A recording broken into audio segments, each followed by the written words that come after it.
পালাবো না, পালাবো না, দরকার হলে ফখরুল সাহেবের বাসায় উঠবো। ঠিক আছে তো? পালাবে না, পালাবে না, যাই না তবু দেখা, তাদের সারা দেশটা কেমন লাগে ফাঁকা ফাঁকা।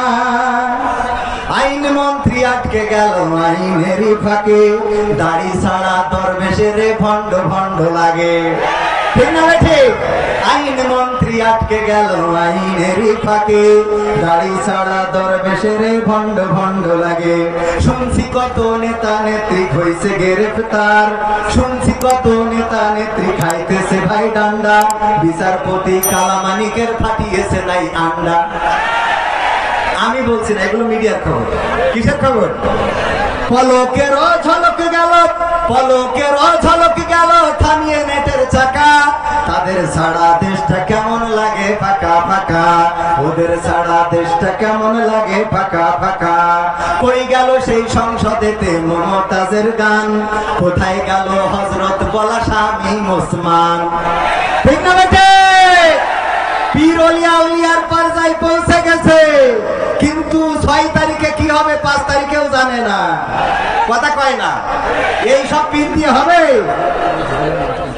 কই গেল সেই সংসদেতে? নারায়ে তাকবীর, নারায়ে তাকবীর। জিলানী সাহেবের আগমন, হাবিবুর রহমান সাহেবের আগমন, বেনাপোলের পক্ষ থেকে তাওহীদি জনতা হৃদয়ের স্পন্দন যশোর জেলার ঐতিহ্যবাহী, বাংলাদেশের ঐতিহ্যবাহী সংগঠন বাংলাদেশ জামাত ইসলামীর সুযোগ্য যশোর জেলা পশ্চিমের শ্রদ্ধাভাজন মুহতারাম আমির মাওলানা হাবিবুর রহমান আমাদের মাঝে এসে উপস্থিত হয়েছেন। আপনারা খুশি তো? খুশি তো? বলেন আলহামদুলিল্লাহ। আজকে রোদ হোক, বৃষ্টি হোক, ঝড় হোক, টর্নেডো হোক, এই মুসলমান মাঠে থাকবে ইনশাআল্লাহ। তো আমি পরের অন্তরায় কি লিখেছি? কই গেল সেই সংসদেতে মমতাজের গান, কোথায় গেল হযরত বলা শামীম ওসমান? ইনু মেনন দীপু মনি আছে কারাগারে, পাপ করিলেও পাপ কখনো ছাড়ে কি আর তারে। কোথায় গেল স্পিকারের দৃষ্টি আঁকা বাঁকা, তাদের সারা দেশটা কেমন লাগে ফাঁকা ফাঁকা, ওদের সারা দেশটা কেমন লাগে ফাঁকা ফাঁকা। কোথায় গেল আরাফাত আর ব্যারিস্টার সুমন, কথা বলার সময় তারা করে নিয়োজন। মুরগি কবির জাফর সাড়ে জানি না কোথায় আছে, গোপনে কি তারাও গেল মোদি দাদুর কাছে? তাদের কি দেখা মিলছে? এই জন্য আমি লিখেছি কোথায় গেল আরাফাত আর ব্যারিস্টার সুমন, কথা বলার সময় তারা করে নিয়োজন। মুরগি কবির জাফর সাড়ে জানি না কোথায় আছে, গোপনে কি তারা গেল মোদি দাদুর কাছে? কোথায় গেল সালমের কারি কারি টাকা, ওদের সারা দেশটা কেমন লাগে ফাঁকা ফাঁকা, ওদের সারা দেশটা কেমন লাগে ফাঁকা। এখন আর পৃথিবীতে তাদেরকে দেখা যায় না। ঠিক না বেঠিক? পরের সঙ্গীত, গণতন্ত্র চিনি না আমি জানি না গণতন্ত্র। মিলাই নেবেন। এই গান আমি নোয়াখালীতে গাওয়ার কারণে ইচ্ছা মতো তাড়া করেছি, তো এই জন্য পরে আর চিন্তা করলাম যতদিন আওয়ামী লীগ সরকার ক্ষমতা এই গান আর গাবো না। তো চলে গেছে, আর তো গাওয়া যায়। গণতন্ত্র চিনি না আমি জানি না গণতন্ত্র, গণতন্ত্র দেখিনি আমি শুনেছি গণতন্ত্র, গণতন্ত্র চিনি না আমি জানি না গণতন্ত্র, গণতন্ত্র দেখিনি আমি শুনেছি গণতন্ত্র। শুনেছিলাম আমি বাংলাদেশে গণতান্ত্রিক রাজা, যখন যারে মনে চেয়েছে ধরে দিয়েছে সাজা। শুনেছিলাম আমি বাংলাদেশে গণতান্ত্রিক রাজা, যখন যারে মনে চেয়েছে ধরে দিয়েছে সাজা। কাউকে দিয়েছে ফাঁসির দণ্ড রেখেছে আয়না ঘরে, কাউকে আবার লাশ বানিয়ে ফাঁসিয়েছে সাগরে। কাউকে দিয়েছে ফাঁসির দণ্ড রেখেছে আয়না ঘরে, কাউকে আবার লাশ বানিয়ে ফাঁসিয়েছে সাগরে। করেছে সব কিসের জোরে? ছিল কি তাদের মন্ত্র? কেমন গণতন্ত্র ছিল, কেমন গণতন্ত্র? গণতন্ত্রের আড়ালে ছিল রয়ের ষড়যন্ত্র। কেমন গণতন্ত্র ছিল, কেমন গণতন্ত্র? গণতন্ত্রের আড়ালে ছিল রয়ের ষড়যন্ত্র।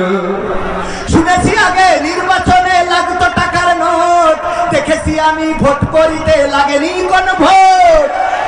কথা কয় না, ঠিক না বেঠে? শুনেছি আগে নির্বাচনে লাগতো টাকার নোট, দেখেছি আমি ভোট করিতে লাগেনি কোন ভোট। ভোটের আগে পাশ হয়েছে মন্ত্রী মিনিস্টার, লাগেনি মিছিল, লাগেনি মিটিং, লাগেনি তো পোস্টার। ভোটের আগে পাশ হয়েছে মন্ত্রী মিনিস্টার, লাগেনি মিছিল, লাগেনি মিটিং, লাগেনি তো পোস্টার। নির্বাচন কমিশন ছিল ইন্ডিয়ান গণতন্ত্র, কেমন গণতন্ত্র ছিল, কেমন গণতন্ত্র। গণতন্ত্রের আড়ালে ছিল রয়ের ষড়যন্ত্র, কেমন গণতন্ত্র ছিল, কেমন গণতন্ত্র। গণতন্ত্রের আড়ালে ছিল রয়ের ষড়যন্ত্র। বিরোধী দল যারা সংসদে ছিল তারা পোষা ছিল, তারা ছিল পোষা ময়না। দেশ জ্বলে পুড়ে হয়েছে ছাই, তবুও তো কিছু পাই না, ঠিক না ভাই? ঠিক। বিরোধী দল যারা সংসদে ছিল তারা ছিল পোষা ময়না, দেশ জ্বলে পুড়ে হয়েছে ছাই, তবুও তো কিছু পাই না। শাসনে ছিল না সততা নিষ্ঠা, বিচারের ছিল না মান, সংসদে তাই শোনা যেত মমতাজের গান। শাসনে ছিল না সততা নিষ্ঠা, বিচারের ছিল না মান, সংসদে তাই শোনা যেত মমতাজের গান। বিরোধী দল নাই, ওটা তো ছিল ডিজিটাল ষড়যন্ত্র। কেমন গণতন্ত্র ছিল, কেমন গণতন্ত্র। গণতন্ত্রের আড়ালে ছিল রয়ের ষড়যন্ত্র, কেমন গণতন্ত্র ছিল, কেমন গণতন্ত্র। গণতন্ত্রের আড়ালে ছিল মোদি দাদার ষড়যন্ত্র। নায়েবে রাসূল কোরআনের পাখি বলতো মানুষ যারে, 13টি বছর কারাগারে রেখেছিল তারে। নায়েবে রাসূল কোরআনের পাখি বলতো মানুষ যারে, 13টি বছর কারাগারে রেখেছিল তারে। দিনের কথা বলতে গেলেই করতো গ্রেফতার, কোরআনের কথা বলতে গেলেই করতো গ্রেফতার। ইসলামী বই কোরআন হাদিস পড়তো যে উদ্ধার, ওসবে নাকি থাকতো লেখা নাশকতার মন্ত্র, ঠিক না ভাই? ঠিক। ওসবে নাকি থাকতো লেখা নাশকতার মন্ত্র। কেমন গণতন্ত্র ছিল, কেমন গণতন্ত্র। গণতন্ত্রের আড়ালে ছিল রয়ের ষড়যন্ত্র। নারায়ে তাকবীর, নারায়ে তাকবীর, লিল্লাহি তাকবীর। আল কোরআনের আলোক, আল হাদিসের আলোক। আজিজুর রহমান সাহেবের আগমন বেনাপোলবাসীর পক্ষ থেকে, সাইফুর রহমান ভাইয়ের পক্ষ থেকে, বেনাপোলের তাওহীদি জনতার পক্ষ থেকে নারায়ে তাকবীর, লিল্লাহি তাকবীর। আজকে এখানে আমরা বাংলাদেশের উজ্জ্বল নক্ষত্র, যারা জুলুমের মাঝে জালিমের রক্ত চক্ষুকে ভয় না করে, সকল জেল জুলুম উপেক্ষা করে নিজেদের বেড কাপড় চোপড় গুলো যারা গুছিয়ে রাখতো জেলে যাওয়ার জন্য, পুলিশ এসে যখন দরজায় দাঁড়াতো বলতো যে সব রেডি আছে, চাইলে এখনই যেতে পারেন। সেই সব তাওহীদি জনতার হৃদয়ের স্পন্দন আমার বাংলাদেশে কোরআনের রাজ কায়েম করার জন্য যাদের জীবন যৌবন বিলিয়েছেন, আমাদের ডানে বামে এসে উপস্থিত হয়ে গিয়েছেন, এর জন্য আপনারা খুশি নাকি বেজার? খুশি কারা কারা দুটি হাত দেখতে চাই? লিল্লাহি তাকবীর। আজকে এসে দেখে যাও, এখানকার তাওহীদি জনতার জন্য কোনো বিরিয়ানির প্যাকেটের ব্যবস্থা করা হয় নাই, কাউকে গাড়ি ভাড়া বাস ভাড়া দিয়ে আনা হয় নাই। সেই দেশের মুসলমানেরা বুকের পয়সা খরচ করে কোরআনের মাহফিলে আসতে পারে, সেই দেশের তাওহীদি জনতা বুকের রক্ত খরচ করে কোরআনের রাজ কায়েম করবে ইনশাআল্লাহ। এটা কোনোভাবে এটা থামাতে পারবে না। বাংলাদেশের মুগ্ধরা, বাংলাদেশের সাইদেরা বুক পেতে দিয়ে প্রমাণ করে দিতে পারে, আমাদের বুকে গুলি চালাতে পারো কিন্তু আমাদের মস্তককে অবনত করিয়ে দিতে পারো না। সেই তাওহীদি জনতা বেনাপোলে আছে না নাই? আমার আকিজ কলেজিয়েট স্কুলের ছাত্র জীবন দিয়েছেন, রক্ত দিয়েছেন, শহীদ হয়েছেন। আমরা সকল আত্মার মাগফিরাত কামনা করছি। যারা একটি সুদিনার জন্য রক্ত দিয়েছে, তাদের রক্তের সাথে বেঈমানি কি করা যাবে? যদি বেঈমানি করা না যায় তবে এই রক্ত দেওয়া সেই দিনই বন্ধ হবে যেই দিন বাংলার জমিনে কোরআনের রাজ কায়েম হবে। রাজি আছেন? কোরআনের রাজ কায়েমের মধ্য দিয়ে যেমন আল্লামা কোরআনের পাখি দেওয়ার হুসাইন সাইদির ছেলে মাসুদ সাইদি বলেছে, আমরা আল্লামা সাইদির হত্যাকারীদের শাস্তি দিতে চাই এইভাবে, আমরা প্রতিশোধ দিতে চাই এইভাবে। সেটা হলো বাংলার জমিনে তার যে স্বপ্ন ছিল কোরআন কায়েম হবে, কোরআন কায়েমের মধ্য দিয়ে কোরআনের পাখির হত্যার প্রতিশোধ আমরা নেব। রাজি আছেন? রাজি আছেন?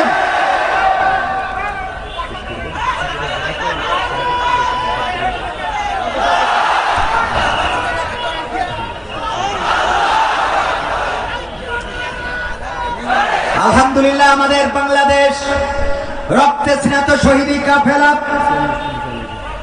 রক্ত স্নাত শহীদি কাফেলা বাংলাদেশ ইসলামী ছাত্র শিবির যারা বুকের তাজা রক্ত ঢেলেছে, নির্যাতন সহ্য করেছে, জেল জুলুম ভোগ করেছে, শফিকুল ইসলাম মাসুদ এবং দেওয়ার ভাইয়ের সেই নির্যাতন যারা দেখেছে, চোখের পানি ফেলেছে, সেই রক্তে স্নাত শহীদি কাফেলার সুযোগ্য যশোর জেলা পশ্চিমের সভাপতি আমাদের মাঝে উপস্থিত হয়েছেন। আমি জনাব আব্দুল্লাহ ভাইকে মঞ্চে উপস্থিত হওয়ার জন্য বিনীতভাবে আহ্বান জানাচ্ছি। সম্মানিত ভাইয়েরা, আমরা আমাদের কোরআনের পাখিকে হারিয়েছি। কোরআনের পাখির মুক্তির জন্য গোটা বাংলাদেশে সঙ্গীত গেয়েছিলাম। যেদিন তিনি এই পৃথিবী ছেড়ে চলে গিয়েছিলেন, কবরের কাছে দাঁড়িয়ে তার কলিজার টুকরা তিনজন সন্তানকে জড়িয়ে ধরে বলেছিলাম, আমার আর কোরআনের পাখিকে নিয়ে মুক্তি চাওয়ার কোনো প্রয়োজন নেই। আর প্রয়োজন আছে? সেই পাখি চলে গেছে চিরজনমের মতো। আমি কোরআনের পাখির উৎসর্গ করে আমার আপনাদের বহুল পরিচিত গানটি একটু শোনাবো। টেকনাফ থেকে তেতুলিয়া, রূপসা থেকে পাথুরিয়া, একটি নামে সবাই যাকে চেনে, এক দুইজন নয় 1.5 শতাধিক মানুষ জীবন দিল শুধু যারি প্রেমে। টেকনাফ থেকে তেতুলিয়া, রূপসা থেকে পাথুরিয়া, একটি নামে সবাই যাকে চেনে, এক দুইজন নয় 1.5 শতাধিক মানুষ জীবন দিল শুধু যারি প্রেমে। সেই মানুষের মুক্তি চেয়ে যেতাম আমি গান গেয়ে, সেই মানুষের মুক্তি চেয়ে যেতাম আমি গান গেয়ে, সেই মানুষটি নাই দুনিয়ায় নাই। আজ আর মুক্তি চাওয়ার নাই প্রয়োজন নাই রে, আজ আর আমার গানের নাই প্রয়োজন নাই, আজ আর মুক্তি চাওয়ার নাই প্রয়োজন নাই গো, আজ আর আমার গানের নাই প্রয়োজন নাই। আল কোরআনের মধুর বাণী বলতো সুরে সুরে, নবীর বাণী পৌঁছে দিত বিশ্বটাতে ঘুরে। ঠিক না রেখে?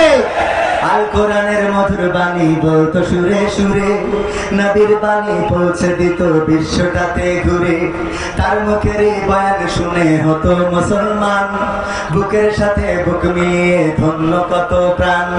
সেই মানুষের মুক্তি চেয়ে যেতাম আমি গান গেয়ে, সেই মানুষের মুক্তি চেয়ে যেতাম আমি গান গেয়ে, সেই মানুষটি নাই দুনিয়ায় নাই। আজ আর মুক্তি চাওয়ার নাই প্রয়োজন নাই গো, আজ আর আমার গানের নাই প্রয়োজন নাই, আজ আর মুক্তি চাওয়ার নাই প্রয়োজন নাই রে, আজ আর আমার গানের নাই প্রয়োজন নাই। লাখো লোকের সমাগম হতো তার সে মাহফিলে, এসব দেখে আবু জাহেলের কলিজা যেত জ্বলে। লাখো লোকের সমাগম হতো তার সে মাহফিলে, এসব দেখে আবু লাহাবের কলিজা যেত জ্বলে। সুরে সুরে তার কেটে যেত যে আধার অমানিসা, পথে হারারা খুঁজে পেত সঠিক পথের দিশা। সেই মানুষের মুক্তি চেয়ে যেতাম আমি গান গেয়ে, সেই মানুষের মুক্তি চেয়ে যেতাম আমি গান গেয়ে, সেই মানুষটি নাই দুনিয়ায় নাই। আজ আর মুক্তি চাওয়ার নাই প্রয়োজন নাই গো, আজ আর আমার গানের নাই প্রয়োজন নাই, আজ আর মুক্তি চাওয়ার নাই প্রয়োজন নাই রে, আজ আর আমার গানের নাই প্রয়োজন নাই। মারহাবা বলবো না? আরেকটু জোরে। আমি একটা গান গাইতাম, আজহারি আবার আসবে ফিরে কোরআনের ময়দানে, আমির হামজা সুর ছড়াবে কোরআন কি গজলে আর গানে। শুনেছেন আপনারা? এর আগে শুনেছেন?